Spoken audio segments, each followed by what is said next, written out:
করছেন রাজকুমার? সকাল থেকে দেখছি আপনি এখানেই দাঁড়িয়ে, কিন্তু কেন? মন্ত্রীমশাই, আমি এক বিশেষ ধরনের তীর চালনা করা রপ্ত করছি। এইভাবে তীর ছুড়লে হাওয়ার গতিকে কাজে লাগিয়ে এই তীর যে কোনো দিকে যেতে পারে। অতি উত্তম। কিন্তু রাজকুমার, এই অভ্যাস কি আর এই বাগানে দাঁড়িয়ে করে কোনো লাভ আছে?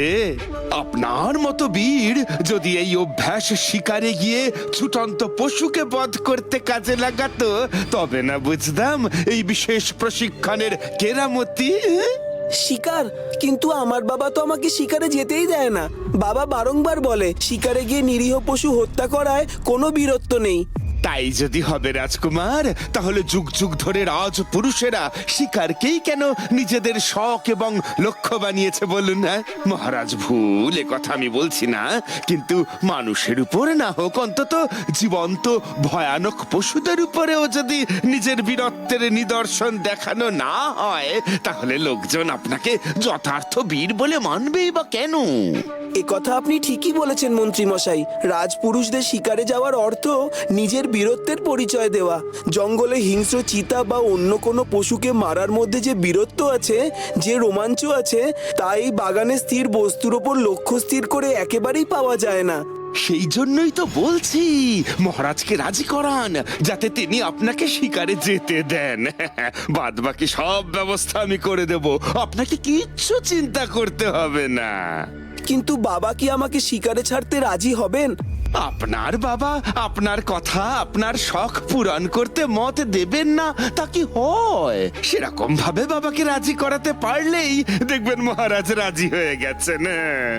আচ্ছা মন্ত্রীমশাই, আমাদের কৈলাসপুরের জঙ্গলে এখন কি কি পশু আছে শিকার করার মতো? আছে তো অনেক কিছু। চাইলে আপনি পাখি শিকার করতে পারেন, এই বা ধরুন হরিণ। না না, ওসব শিকার করে কি আর নিজের বীরত্ব প্রমাণ করা যায়? আমি এমন কিছু শিকার করতে চাই যাতে লোক মুখে আমার বীরত্বের কথা চারিদিকে ছড়াবে। তাহলে তো আপনাকে হয় চিতাবাঘ নয় বুনো শূকরের দল শিকার করতে হবে। বুনো শূকরের দল থাকে জঙ্গলের গভীরে, কিন্তু বাঘের মতোই ক্ষিপ্র আর ভয়ঙ্কর হয়ে থাকে। তাহলে আমি তাই শিকার করব, আপনি ব্যবস্থা করুন। কিন্তু মহারাজ, তিনি যদি আপনাকে যেতে না দেন তখন? সে চিন্তা আপনাকে করতে হবে না। বাবাকে রাজি করবার ভার আমার। আমি যেমন করেই হোক এবার বাবাকে রাজি করিয়ে শিকারের উদ্দেশ্যে রওনা দেবই। এটাই তো চাই রাজকুমার। একবার আপনি জঙ্গলের ভিতরে চলুন, তারপর আপনাকে ওই বুনো শূকরের দলের মাঝে ছেড়ে দিলেই তারা আপনাকে গুতিয়ে ঠিক শেষ করে দেবে। তারপর মহারাজ পুত্র শোকে বিভোর হয়ে যাবেন এবং এই কৈলাসপুরের রাজা হিসেবে সিংহাসনে বসব আমি। কি হলো মন্ত্রীমশাই, চুপ করে গেলেন যে? আপনি ব্যবস্থা করবেন তো? অবশ্যই করব। আপনি শিকারে যাওয়ার সিদ্ধান্ত নিয়েছেন, আমি কি ব্যবস্থা না করে থাকতে পারি? কিসের ব্যবস্থা করছো তুমি মন্ত্রী? না না, তেমন কিছু না। এই আসলে ওই রাজকুমার। বাবা, আমি শিকারে যেতে চাই। আমার অস্ত্র অভ্যাস পূর্ণ হয়েছে, এবার আমি তা সঠিক স্থানে প্রয়োগ করতে চাই। শিকারে? না, কখনোই না। তুমি তো জানো যে আমি নিরীহ পশুদের হত্যা করা এবং নিছক আমোদ প্রমোদের নামে প্রাণী হত্যা করা একেবারেই পছন্দ করি না। কিন্তু বাবা, শিকার ছাড়া আমি আমার অস্ত্র অভ্যাস ঠিক ঠিক শিখলাম কিনা তার প্রমাণ পাবো কি করে? আপনি তো যুদ্ধও করেন না। তাহলে না না বাবা, আপনাকে আমার আর্জি রাখতেই হবে, নইলে কিন্তু আমি আজ এখন থেকেই জল গ্রহণ করব না। রাজকুমার, তুমি এরকম অবুঝ তো ছিলে না, কেন এমন অবুঝ হচ্ছ? অবুঝ নয় বাবা, একজন যথার্থ রাজকুমার নিজের শখ পালন করার জন্য, নিজের বীরত্বের ছাপ ফেলার জন্য শিকার যাত্রাই সব থেকে উচিত সমাধান হয়। আর আপনি যদি আমাকে আমার বীরত্ব প্রমাণের বাধা দেন, তাহলে আমি বাধ্য হব অন্য জল ত্যাগ করতে। বেশ, বুঝেছি। আমাকে একটু ভাবার সময় দাও।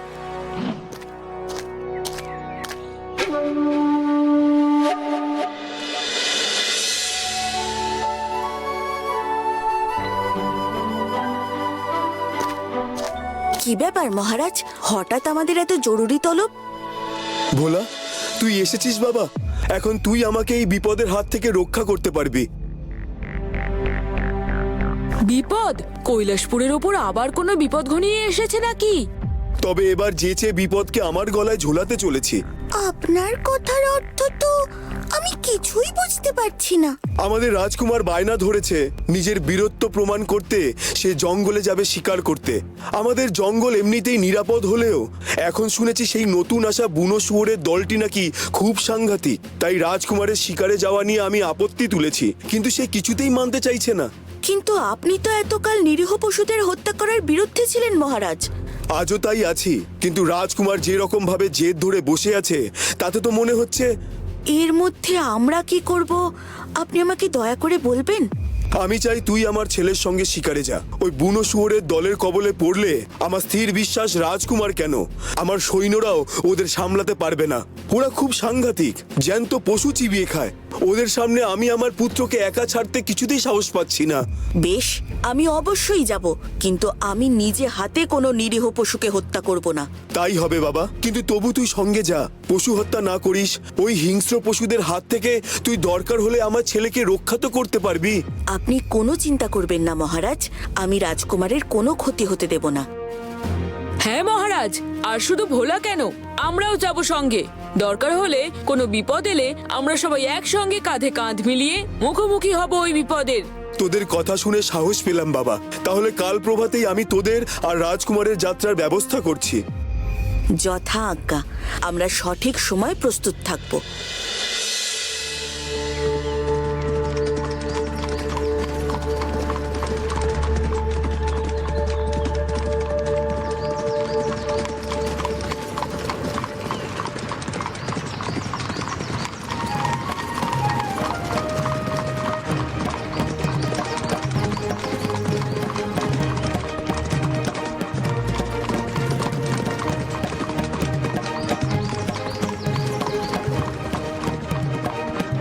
ভোলা, আমার রথ সেই স্থানে নিয়ে চলো যেখানে জঙ্গলি শুয়োরের দল বিচরণ করছে। আপনি তাহলে সত্যি ওই নিরীহ শূকরগুলোকে হত্যা করবেন রাজকুমার? কিন্তু কেন? ওরা তো আপনার কোনো ক্ষতি করেনি। না করুক, ওরা এই জগতের বুকে থেকেই বা আমাদের কি লাভ হচ্ছে? আজ তারা খাবার পাচ্ছে তাই এই জঙ্গলের মধ্যে আছে। কাল খাবার ফুরিয়ে গেলেই এই বন্য শুয়োরের দলই লোকালয় হামলা করবে। তখন তো তুমিই তাদের মারতে উদ্ধত হবে, তাই না? ভুল করছেন রাজকুমার, আমি তাদের মারলেও সেই মার হবে কেবল তাদের তাড়াবার উদ্দেশ্যে। আমি তাদের কাউকেই প্রাণে মারব না। কিন্তু আপনি? আমি তো তাদের প্রাণেই মারবো, কারণ এ আমার বীরত্ব নিদর্শনের প্রশ্ন।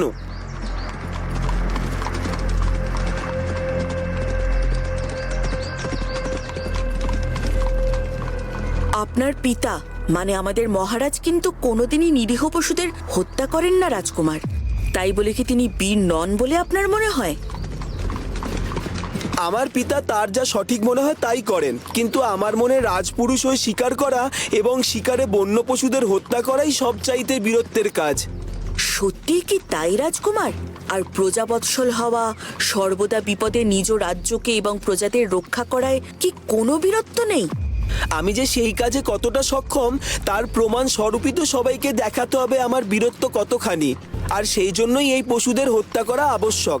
আর কথা না বাড়িয়ে আমার রথ সেই দিকে অগ্রসর করো।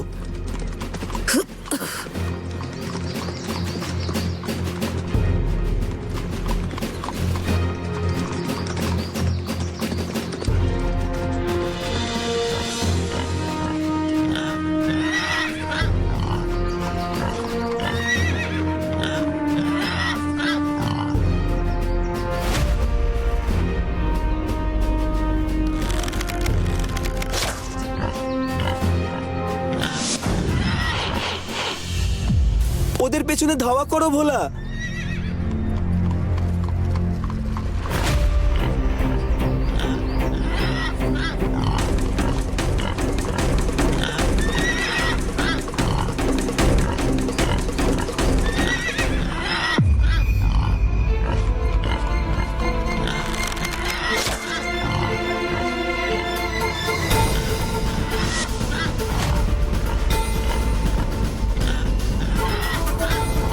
দেখলে তো ভোলা, আমার বীরত্বের নিদর্শন কেমন হাওয়ার গতিবেগকে কাজে লাগিয়ে আমি আমার লক্ষ্য পূরণ করলাম। সত্যি আপনি বীর বটে। রাজকুমারীর এই শিকারের শখ দেখে আমার মোটেই ভালো লাগছে না নন্দী দাদা। উনি অযথাই নিরীহ শুকরের দলের উপর আক্রমণ করছেন। কি আর করা যাবে বকুল, সবই রাজার খেয়াল। নেহাত ওই শুকরের দল রাজকুমারের রথের আগমনে ভীত হয়ে ছুটছে, তাই রাজকুমার এত সহজে নিজের শিকার করতে পারছেন। ওই শুকরের দল যদি পাল্টা আক্রমণ করত, তাহলে রাজকুমার বুঝতো কত ধানে কত চাল। কিন্তু তা তো হওয়ার নয়। শুকরের দল তো আর বাঘ বা সিংহ নয় যে আক্রমণ করবে, তাই না?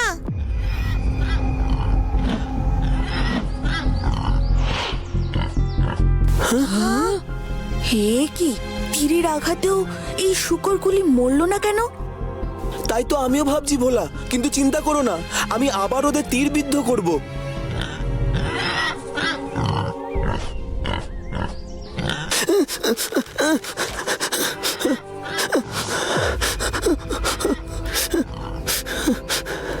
হুইয়া!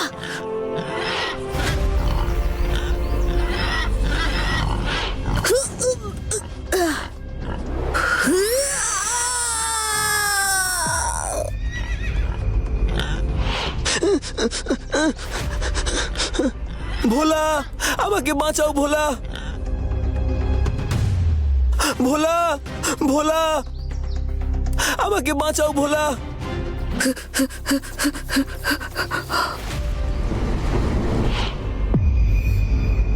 আমার ধারণাই ঠিক, এই শূকরের দল সাধারণ নয়। সাধারণ শূকর ভীতু হয়, তারা না এত হিংস্র হয়, না এইভাবে কাউকে আক্রমণ করে। এ কি, রাজকুমার গেলেন কোথায়? কিছুই তো বুঝতে পারছি না নন্দী। দেখলি তো, হঠাৎ করেই একরাশ কালো মেঘ এসে বৃষ্টির জল ফেললো রাজকুমারের ওপর, তারপর তাকে নিয়ে উধাও হয়ে গেল। তিনি যে কোথায় গেলেন কিছুই তো বুঝতে পারছি না। ভোলা দাদা, শিগগিরই মহারাজের কাছে চলো, তাকে কি আমরা সবটা জানাই, তিনি নিশ্চয়ই কোনো ব্যবস্থা করবেন। না বকুল, তা হয় না। আমি মহারাজকে কথা দিয়েছি, রাজকুমারের কোনো ক্ষতি আমি হতে দেব না। তাকে আমি সব সময় রক্ষা করব। তাই এখন রাজকুমারকে না নিয়ে আমি ফিরতে পারবো না বকুল। কিন্তু রাজকুমার আমাদের চোখের সামনে থেকে কোথায় উধাও হয়ে গেলেন তা তো আমরা কিছুই জানি না ভোলা। তুই কোথায় খুঁজবি রাজকুমারকে, আর কি করেই বা হদিশ পাবি তার? পাবো শিবু, পেতে আমাকে হবেই।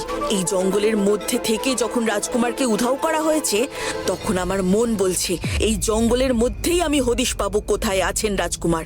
আমার এই শূকরগুলোকে দেখে আগেই সন্দেহ হয়েছিল, সাধারণ শূকরের এত ক্ষমতা হতে পারে না যে তীর দ্বারা আঘাতপ্রাপ্ত হয়েও সে বেঁচে যাবে। ওদের নিশ্চয়ই বশ করা হয়েছিল। আমাদের খুঁজে বার করতে হবে কে বা কারা তাদের বশ করেছে।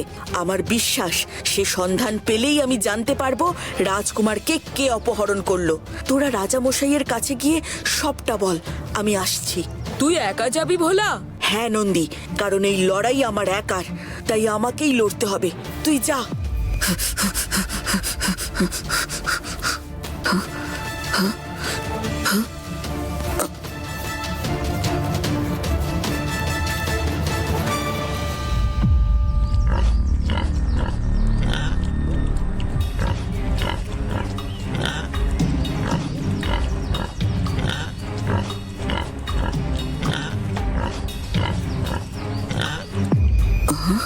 এই তো সেই শূকরের দল। এদের গতিবিধি লক্ষ্য করলে নিশ্চয়ই জানা যাবে রাজকুমারকে হঠাৎ করে অপহরণ করে কে বা কারা নিয়ে গেছে।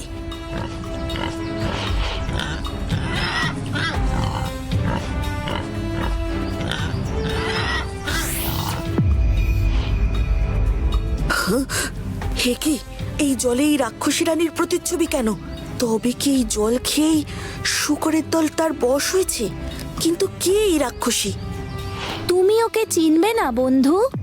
বন্ধু তুমি? হ্যাঁ বন্ধু, জঙ্গলের মধ্যে দিয়ে যাচ্ছিলাম বাবার পুজো করতে, পথে তোমায় দেখে এদিকে এলাম। এই রাক্ষসী রানীর পরিচয় জানতে চাও?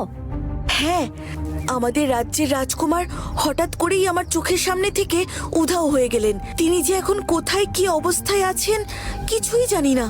তাকে এই জলকাই অপহরণ করেছে তার মেঘবন্দি খাঁচার দ্বারা, এবং তাকে সে নিয়ে গিয়ে বন্দি করে রেখেছে জলঙ্গি পর্বতের গুহায়। কিন্তু কেন? আমাদের রাজকুমারকে অপহরণ করে ওই রাক্ষসী রানী কি লাভ? সে এই কাজ নিজের ইচ্ছায় নয়, বরং করেছে ভীমানির ইচ্ছায়। ভীমানি চায় তোমাদের রাজ্যের রাজকুমারকে পণবন্দি করে রাজার সিংহাসন দখল করতে।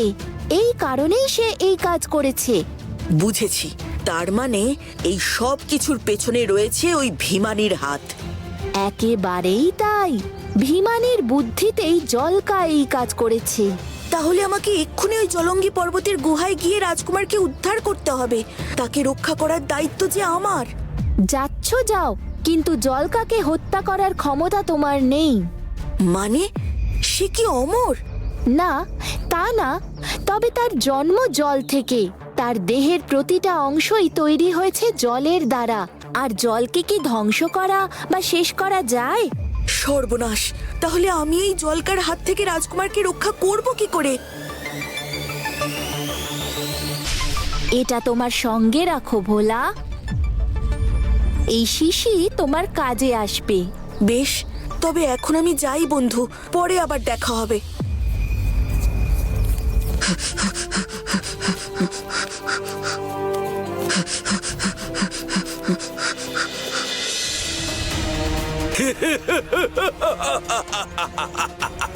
এই তো, এই রাজকুমারই তো হবে এবার আমার তুরুপের তাস।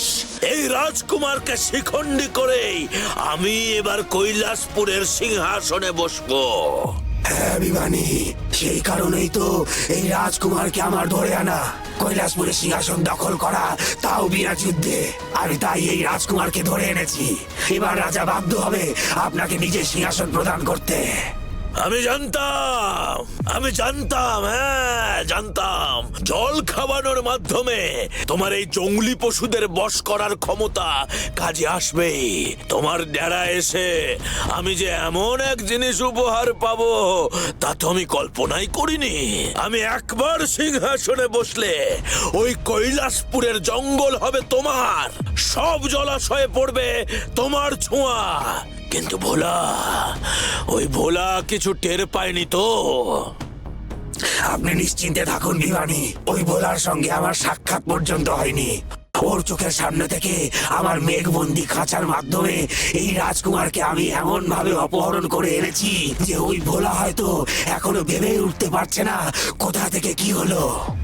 বেশ বেশ বেশ, ওই ভোলা বড় সাংঘাতিক। ও যদি কোনোভাবে টের পেয়ে যায় যে তুমি রাজকুমারকে অপহরণ করেছো, তাহলে আমার স্থির বিশ্বাস ও ঠিক আসবে এখানে। সে আসলেও আমার সঙ্গে পেরে উঠবে না, কারণ আমার মৃত্যু যে নেই তা আপনি নিশ্চয়ই জানেন। হ্যাঁ হ্যাঁ, ওটাই আমার কাছে সব থেকে বড় ভরসা জলকা। আজ পর্যন্ত আমি যাদেরকেই পাঠিয়েছি তাদের মারা বা পরাজিত করা সম্ভব ছিল, তাই ভোলা সবাইকে পরাজিত করেছে। কিন্তু তোমার না আছে মৃত্যু, তাই না আছে কোনো পরাজয়। আর তাই আমার বিশ্বাস ওই ভোলাকে তুমি শেষ করতে পারবেই। অবশ্যই পারবো বিমানি। আমার মধ্যে থেকে বেরিয়ে আসে ফুটন্ত জলের স্রোত আর শীতল জলের স্রোত, যা দিয়ে আমি পৃথিবীর সবকিছু ভাসিয়ে দিতে পারি। ভোলা তো খুবই সাধারণ একজন। আমি তবে যাই কৈলাসপুরের রাজার কাছে তার পুত্রের অপহরণের সংবাদ পৌঁছে দিয়ে তাকে সিংহাসনচ্যুত করার ব্যবস্থা করি।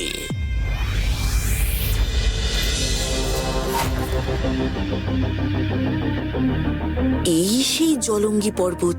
আমার বিশ্বাস বন্ধুর কথা মতো এরই গুহায় রয়েছে সেই জলকার বাস, আর এখানেই সে অপহরণ করে রেখেছে আমাদের রাজকুমারকে। হ্যাঁ? রাজকুমার, আপনি কোনো চিন্তা করবেন না, আমি আপনাকে এই স্থান থেকে মুক্ত করে নিয়ে যাবই। তুমি এসেছো ভোলা, আমি নিজের ভুল বুঝতে পেরেছি ভোলা। নিরীহ পশুদের হত্যা করলে এই দোষ যে নিজের ঘাড়ে এসেও লাগে, আজ তা আমি বুঝতে পারছি। যা হওয়ার তা হয়ে গেছে রাজকুমার, এখন আমাকে সবার আগে আপনাকে এই বিপদ থেকে উদ্ধার করতে হবে।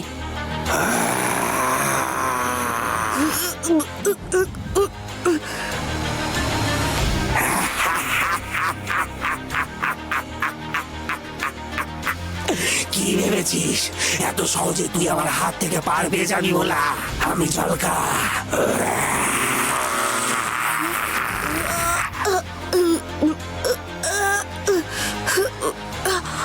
এই জলকার সামনে এমনি তো লড়াই করা যাবে না দেখছি।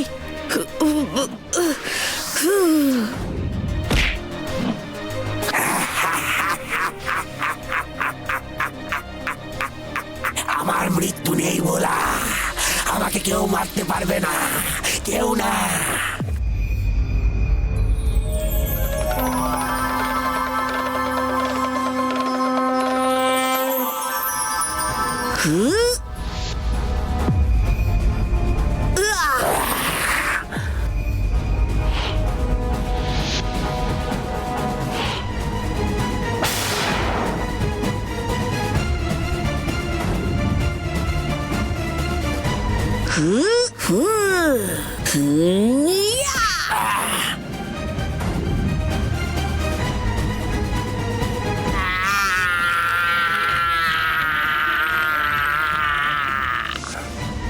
এবার দেখলে তো জলকা, সকলেরই বিনাশ আছে, শুধু তার জন্য প্রয়োজন উপযুক্ত পদ্ধতি গ্রহণের। সত্যি ভোলা, তুমি অসাধারণ, সত্যি তুমি সাধ্য সাধক। আমি কিছুই নয় রাজকুমার, সবই আমার ভোলানাথের কৃপা।